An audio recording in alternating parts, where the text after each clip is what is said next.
औज़ुबिल्लाहि मिनश्शैतानिर्रजीम बिस्मिल्लाहिर्रहमानिर्रहीम। अस्सलाम वालेकुम डियर स्टूडेंट, कैसे हैं आप सब। उम्मीद करता हूँ आप सब खैरियत से होंगे। आज हमारा क्लास 9th बायोलॉजी का जो चैप्टर नंबर हम 4 में से जो टॉपिक कर रहे थे 4.2 सेलुलर स्ट्रक्चर एंड फंक्शन, जिसके अंदर सेल के अंदर मौजूद जितने भी ऑर्गेनील्स हैं उनको हम डिस्कस कर रहे थे। तो उसके अंदर कुछ ऐसे पार्ट थे जो कि बेसिक तौर पे ऑर्गेनील्स तो नहीं होते, लेकिन फिर भी जो सेल होता है इसके लिए बड़े अहम होते हैं। तो उसके अंदर जो हमारा टॉपिक है सेकंड, वो है सेल मेम्ब्रेन। तो आज हम देखते हैं कि सेल मेम्ब्रेन प्रोकैरियोटिक या यूकैरियोटिक सेल्स के अंदर होते हैं या नहीं होते। तो अगर होते हैं तो इनका क्या फंक्शन है। सबसे पहले बात करते हैं कि जितने भी हमारे पास प्रोकैरियोटिक या यूकैरियोटिक सेल्स होते हैं इसके अंदर एक ब्रीक लेयर होती है। ठीक हो गया, ब्रीक लेयर होती है, उसे हम कहते हैं सेल मेम्ब्रेन। और ये क्या होती है, ये साइटोप्लाज्म होता है हमारे सेल्स के अंदर। साइटोप्लाज्म बेसिक तौर पे एक लिक्विड है, यानी कि पानी ही होता है सारा सेल्स के अंदर। उसको बार बना के उसको एक यानी कि बाउंड्री बना के उस पानी को अंदर जो रखा हुआ है उसने, उस चीज़ को हम कहते हैं सेल मेम्ब्रेन। ठीक हो गया। और ये इलास्टिक भी होती है, इलास्टिक यानी कि इसके अंदर थोड़ी बहुत लचक वगैरह भी पाई जाती है। इसी तरह अगर इसके फंक्शन की बात करें तो इसके फंक्शन बिल्कुल ये एक सेमी प्रेमिएबल मेम्ब्रेन की तरह काम करता है। यानी कि ये कैसी मेम्ब्रेन है, यानी कि हर एक को इजाज़त नहीं होती, यानी कि हर एक को गुजरने नहीं देती अपने में से। ठीक हो गया। जिन मालिक्यूल्स को गुजरने की इजाज़त होती है सिर्फ वही मालिक्यूल गुजर पाते हैं। अनदर किसी भी दूसरे मालिक्यूल्स को या किसी भी अनदर जो मालिक्यूल जो एंटर होना चाहता है उसे एंटर या उसे बाहर जाने नहीं देती, यानी कि उनके लिए हैज़ अ बैरियर का काम करेगी। ठीक हो गया। जैसे कि हम घर वगैरह में आटा छानने के लिए छन्नी यूज़ करते हैं। ठीक हो गया। अब जितना भी हमारा आटा चूँकि ब्रिक मटेरियल होता है वो उसमें से इजीली गुजर जाता है। अगर कोई पत्थर वगैरह को होता है तो वो उसमें से नहीं गुजर पाता। ठीक हो गया, वो हमारी जाली के ऊपर ही रह जाता है। तो ए बिल लाइक अ दिस ये सेमी परमेबल मेम्ब्रेन होती है। तो इसके अंदर क्या करता है, जितने मटेरियल्स को उसको इजाज़त होती है ये सिर्फ उन्हें गुजरने देती है, जो बाकी मटेरियल होता है उन्हें अंदर में से गुजरने नहीं देती। अब उनको में से गुजरने नहीं देती तो इस तरह ये सेल की जो कंपोजिशंस होती है, यानी कि वो मटेरियल जिसके ऊपर वो सेल्स मुश्तमिल होता है, जो उसके इंटरनल पार्ट के अंदर होते हैं, उन वो को भी क्या रखती है, मेंटेन रखती है, उनको भी बाहर ज़ाया होने नहीं देती। जैसे कि अभी हमने बात की थी कि ये साइटोप्लाज्म जो है, यानी कि जो इसके अंदर जो लिक्विड होता है उसके गिर्द एक बैरियर का काम करती है। ठीक हो गया। अब जैसे कि ये बैरियर है, उसके अंदर सारा वाटर है वो बाहर नहीं जाने देगी, सारा का सारा वाटर इसके अंदर ही रहेगा। इसका एक और छोटा सा फंक्शन भी आता है कि ये हमारे पास जितने भी दूसरे जो सेल्स आते हैं, जितने भी अनदर सेल्स हैं, उनमें से जो उनको जो केमिकली मैसेज को रिसीव करती है, और एक तो ये काम करती है, यानी कि केमिकली जो मैसेज आ रहा होता है इन्हें वो रिसीव करती है। और दूसरा काम क्या करती है, ये दूसरे सेल्स की जो अदर सेल्स होते हैं उनकी आइडेंटिफाई करती है, उनकी पहचान भी रखती है। ठीक हो गया। दो फंक्शन हमें पड़े, एक फंक्शन जिसके अंदर हैज़ा ये सेमी प्रेमिएबल मेम्ब्रेन के तौर पर काम करती है, दूसरा ये केमिकल मैसेज को रिसीव करती है और सेल्स की आइडेंटिफाई भी करती है। आगे हम बात करते हैं इसके केमिकल कंपोजिशंस के ऊपर। केमिकल कंपोजिशंस के ऊपर बात करें तो इसके ऊपर जो हमारे पास मौजूद होते हैं वो प्रोटीन्स होती हैं, इसके पास लिपिड्स होती हैं, और कुछ मिकदार के अंदर हमारे पास कार्बोहाइड्रेट्स भी क्या होती हैं, प्रेजेंस होती हैं। ठीक हो गई। तो ये एक एनालिसिस के थ्रू हमें इसके बारे में इंफॉर्मेशन मिली है कि इसके अंदर ये पार्ट भी होते हैं। इसके अलावा हमने माइक्रोस्कोप के ऊपर इसका एक्सपेरिमेंट करते हुए, यानी कि इसका एक मॉडल तैयार किया जिसे हम फ्लूइड मोज़िक मॉडल कहते हैं। तो इसको हम देखते हैं कि ये क्या चीज़ है। जी, तो हम देखते हैं कि ये जो हमारे पास मॉडल है फ्लूइड मोज़िक मॉडल, इसके अंदर क्या चीज़ होती है। तो इसके अंदर सबसे पहले हम देखते हैं लिपिड्स को। तो लिपिड्स को हम देख लेते हैं कि बेसिक तौर पे लिपिड्स होती क्या चीज़ है। सबसे पहले यहाँ पे तो हम देख रहे हैं कि ये लिपिड्स बाई लेयर है। तो हम नॉर्मली देखते हैं कि लिपिड्स है ये बेसिक तौर पे होती क्या है। अगर हम इसके डेफिनेशंस को देखें तो lipids are molecules that contains hydrocarbons and make up the building of blocks of structure and function of living cell। यानी कि ये हमारे जो लिविंग सेल्स होते हैं इसके जो स्ट्रक्चर वगैरह होते हैं इसकी एज अ बिल्डिंग ब्लॉक के तौर पे काम करते हैं, और ये हाइड्रोकार्बन्स के ऊपर मुश्तमिल होता है। ये बिल्कुल हाइड्रोकार्बन जैसे होते हैं। अगर हम इसके एग्जांपल में देखें तो हमारे पास फैट आ जाता है, ऑयल आ जाता है, और हमारे पास विटामिन ए, डी, ई और के जो है ये भी हमारे पास लिपिड्स की एग्जांपल्स में आ जाता है। ठीक हो गया। अब हम बात कर लेते हैं जो हमारे मॉडल के अंदर जो लिपिड्स है ये किस तरह का होता है, यानी किस तरह काम करती है। तो ये बाई लेयर होता है। बाई मीन टू लेयर होती है, यानी कि ठीक हो गया, दो लेयर्स होती हैं इसके अंदर। ठीक हो गया। अब ये जैसे कि आपको ये एक छोटी सी लाइन जो स्पेस थोड़ी सी नज़र आ रही है, यानी कि एक इस पार्ट के अंदर और एक इस पार्ट के अंदर। ठीक है, ये दो, एक आउटर, ये आउटसाइड आपको सेल नज़र आ रही है, इन साइड सेल नज़र आ रहा है। इन दोनों के दरमियान एज अ लेयर का काम करती है। क्योंकि ये दो हैं तो इसलिए बाई लेयर आ जाता है हमारे पास। ठीक हो गया। इसके साथ साथ ये जो मेम्ब्रेन है, यानी कि जो लिपिड्स है, जो इसकी जो ये बाई लेयर है, इसका एक और भी फंक्शन है। ये क्या फंक्शन है, ये थोड़ी सी अंदर इलास्टिसिटी यानी पाई जाती है, यानी कि थोड़ी बहुत, यानी कि जो सेल्स के अंदर जो एक लचक होगी हमारे पास सेल मेम्ब्रेन के अंदर वो भी मौजूद होती है। ठीक हो गया। तो ये लचक जो है, इलास्टिसिटी जो इसके अंदर प्रॉपर्टीज है, ये हमारे पास लिपिड्स की वजह से प्रेजेंस होती है सेल मेम्ब्रेन के अंदर। अग, जी, अगर हम अब सेल मेम्ब्रेन के अंदर जो हमारे पास कार्बोहाइड्रेट्स होते हैं इनकी बात कर लें, तो कार्बोहाइड्रेट्स जो होते हैं ये सेल मेम्ब्रेन के अंदर बिल्कुल थोड़ी सी मिकदार के अंदर पाए जाते हैं, इतनी ज़्यादा इनकी मिकदार नहीं होती। लेकिन ये जो होते हैं ये हमारे पास प्रोटीन और लिपिड्स के साथ क्या होते हैं, ज्वाइन अप होते हैं। ठीक हो गया।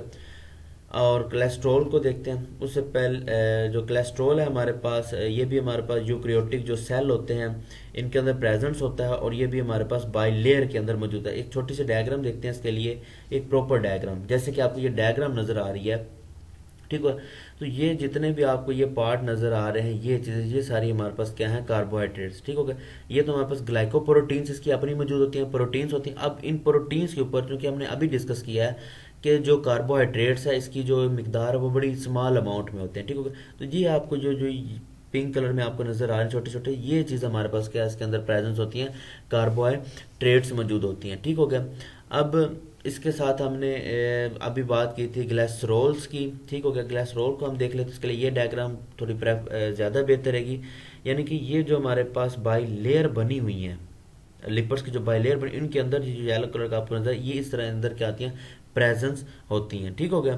तो ये हमारे पास एक सेल मेम्ब्रेन की छोटी सी डायग्राम थी। इसके अंदर आपको बिल्कुल वाज़ेह हो रहा है कि कौन से पार्ट हमारे पास किधर है। जैसे कि इस डायग्राम के अंदर आपको ग्रीन कलर के अंदर ग्लाइसरोल नजर आ रहा है। ठीक हो गया। ये एक बाई लेयर के अंदर प्रेजेंस होते हैं।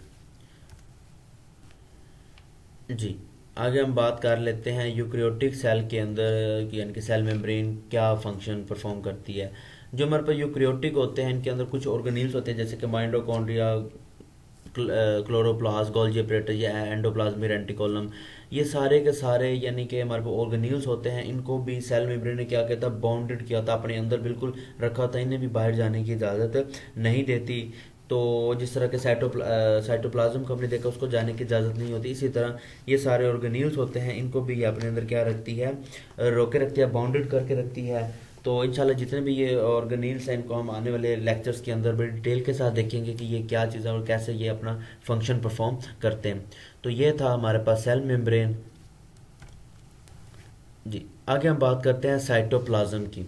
साइटोप्लाज्म सेल मेम्ब्रेन की ही तरह यानी कि ऑर्गेनील्स तो नहीं होता, लेकिन सेल के लिए फिर भी ये बड़े ज़रूरी होते हैं। तो सेल मेम्ब्रेन के बारे में हम देखते हैं। इसकी सेल मेम्ब्रेन बेसिकली क्या होते हैं कि ये एक प्लाज्मा मेम्ब्रेन या जिसे हम सेल मेम्ब्रेन ही कहते हैं। ठीक हो गया। तो ये हमने अपने लेक्चर के जो प्लाज्मा मेम्ब्रेन और सेल मेम्ब्रेन में देख लेते हैं फ़र्क क्या होता है। अब अगर हम कोई भी सेल ले लें, कोई भी सेल के जितने भी अंदर उसके अंदर मेम्ब्रेन्स मौजूद हैं उनके बारे में अगर हम डिस्कशंस करते हैं तो उसे हम कहते हैं सेल मेम्ब्रेन। ठीक हो गया।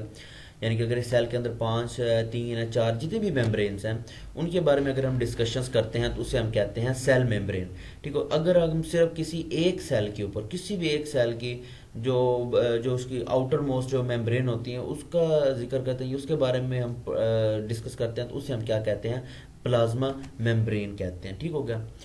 तो अब क्या होता है हमारे पास जो ये प्लाज्मा मेम्ब्रेन और जो हमारे पास न्यूक्लियर इन्वेलप होता है, यानी कि जो न्यूक्लियस होता है, इन दोनों के दरमियान हमारे पास कुछ एक सेमी विस्कस होता है, यानी कि एक नीम गाढ़ा स्याल माया होता है हमारे पास, और एक ट्रांसपेरेंट सब्सटेंस यानी कि सेमी ट्रांसपेरेंट सब्सटेंस होता है। अब जो ट्रांसपेरेंट क्या होता है, यानी कि थोड़ा गैर शफाफ होता है, यानी कि नीम शफाफ होता है थोड़ा सा, अगर हम डिस्कशन करें तो। यानी कि अगर हम इसे देखना चाहें तो हमें, जैसे कि नॉर्मली मैं बात करते हैं कि ऐसे मिरर की हम बात करते हैं, ऐसे कि ग्लास की बात करते हैं, ग्लास की ले लेते हैं ज़्यादा एग्जांपल, जिसके हमें आर पार क्या हो जाता है, नज़र आना शुरू हो जाता है, ठीक हो गया।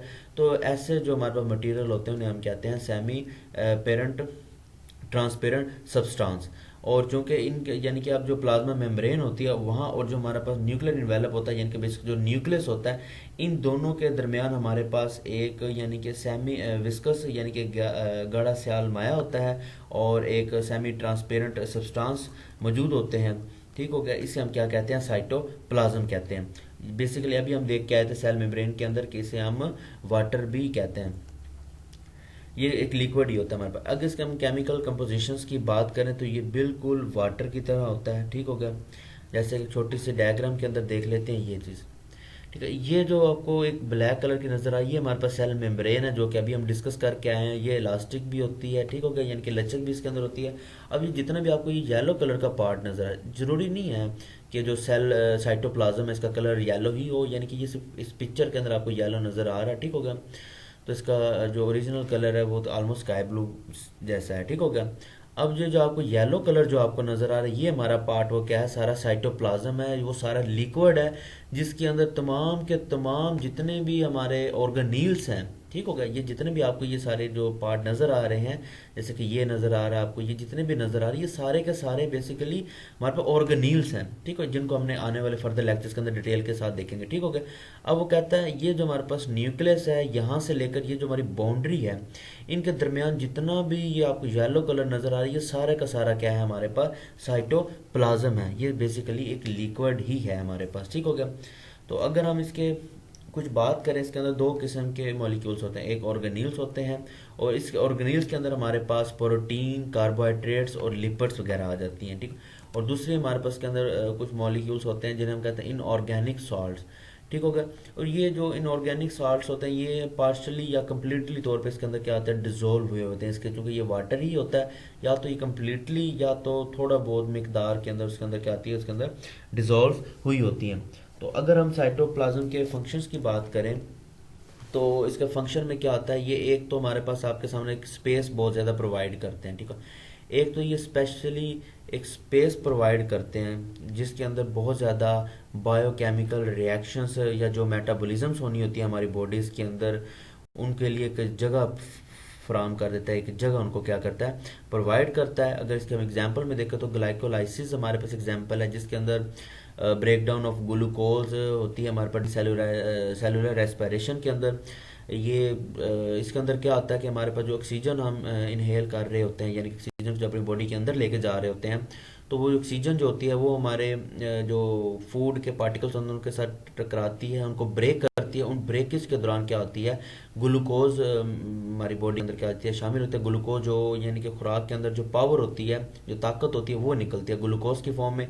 इंशाल्लाह इसको हम 8th चैप्टर या 9th चैप्टर के अंदर डिस्कस करेंगे, ठीक हो गया। तो अब ये हमारे पास एग्जांपल है, यानी कि जो ग्लूकोज की जो ब्रेक डाउन होनी होती है सेलुलर रेस्पिरेशन के दौरान, उसको हमें क्या करती है, ये जगह भी प्रोवाइड करती है। ये हमारे पास एग्जांपल है, यानी कि अगर हम देखें तो ये हमें हमारे पास बेसिकली एक प्रॉपर स्पेस प्रोवाइड करती है किसी किस्म के भी ऑर्गेनील्स के फंक्शंस के लिए। तो ये था हमारे पास छोटा सा टॉपिक साइटोप्लाज्म। अब आगे हम बात करते हैं साइटोस्केलेटन की। साइटोस्केलेटन हमारे पास जो लास्ट टॉपिक है, जिसके अंदर हम देखेंगे कि जो बेसिकली सेल का पार्ट तो नहीं है, लेकिन सेल के अंदर जो फंक्शन हो रहे हैं उसके लिए बड़ा ज़रूरी होता है। तो सबसे पहले हम इसके स्ट्रक्चर की बात करें तो इसका जो एक स्ट्रक्चर है वो एक बिल्कुल एक नेटवर्क की तरह होता है, जिसके अंदर दो चीज़ें मौजूद हैं, एक माइक्रोफिलामेंट्स मौजूद होते हैं, एक माइक्रोट्यूब्यूल्स मौजूद होती हैं, जैसे कि आपको ये डायग्राम के अंदर नज़र आ रहा है, ठीक हो गया। अब ये माइक्रोट्यूब्यूल्स ये जो आपको ट्यूब्स की फॉर्म में जो आपको पार्ट नज़र आ रहा है, इसे हम कहते हैं माइक्रोट्यूब्यूल्स के अंदर मुश्तमिल होता है। और दूसरा पार्ट ये जो आपको एक छोटे से रेशे नुमा जो आपको धागे से नज़र आ रहे हैं, ये येलो कलर की, ये चीज़ है हमारे पास माइक्रोफिलामेंट्स, ठीक हो गया। इनका ये एक प्रॉपर जाल होता है, इसको हम कहते हैं साइटोस्केलेटन। तो अब हम बात करते हैं माइक्रोट्यूब्यूल्स की। माइक्रोट्यूब्यूल्स बेसिक तौर पे ये प्रोटीन्स की ही बनी होती हैं, ठीक है, ये प्रोटीन्स की बनी होती हैं। और ये क्या करती हैं, सेल को उनकी जो शेप होती है, जो सेल की शेप होती है उसको क्या करते हैं, होल्ड में रखते हैं, यानी कि उसकी शक्ल को बरकरार रखते हैं। ठीक हो गया, किसकी, सेल की शक्ल को। ठीक है, अगर हम इसके मेजर कंपोनेंट्स की बात करें तो हमारे पास के दो मेन जो कंपोनेंट आते हैं, एक आता है हमारे पास सीलिया आता है और एक हमारे पास फ्लैजेला आता है। ठीक हो गया। अब हम इसके दूसरे की बात करते हैं माइक्रो फिलामेंट्स की। अभी जो हमने डिस्कशन की वो माइक्रो ट्यूब्यूल्स थी, अब हम देख रहे हैं माइक्रो फिलामेंट्स। माइक्रो फिलामेंट्स इसकी एक बहुत ही थिन यानी कि ब्रीक सी लेयर होती है जो कि एक एक्टिन प्रोटीन से बनी हुई होती है। ठीक हो गया। और ये भी हेल्पफुल होती है, यानी कि अगर किसी भी सेल की जो शेप में कोई चेंजिंग आनी होती है तो उसके लिए ये क्या आती है, हेल्पफुल होती है। क्यों, क्योंकि ये जो बनी आपको स्ट्रक्चर से नज़र आ रहा है कि ये एक धागा नुमा रेशे की तरह, हम इसे जिस तरह इसकी शक्ल चेंज करना चाहते हैं इजीली इसके हम डिज़ाइन वगैरह बन सकते हैं इससे। ठीक हो गया। तो ये उसके लिए क्या आती है, किसी भी सेल की जो शेप होती है उसकी चेंजिंग के दौरान ये उसके लिए क्या आती है, बड़ी फुल होती है। ठीक हो गया। तो ये था हमारे पास आज का लेक्चर जिसके अंदर हमने 3 पॉइंट्स को आपने देखा, सेल मेम्ब्रेन को देखा, साइटोप्लाज्म को देखा और साइटोस्केलेटन को देखा। तो उम्मीद करता हूँ कि आज का लेक्चर आपको अंडरस्टैंड हो गया होगा। अगर फिर भी आपको कोई चीज़ अंडरस्टैंड नहीं हुई या आपको कोई क्वेश्चन है तो आप कमेंट करें, इंशाल्लाह बहुत आंसर मिल जाएगा।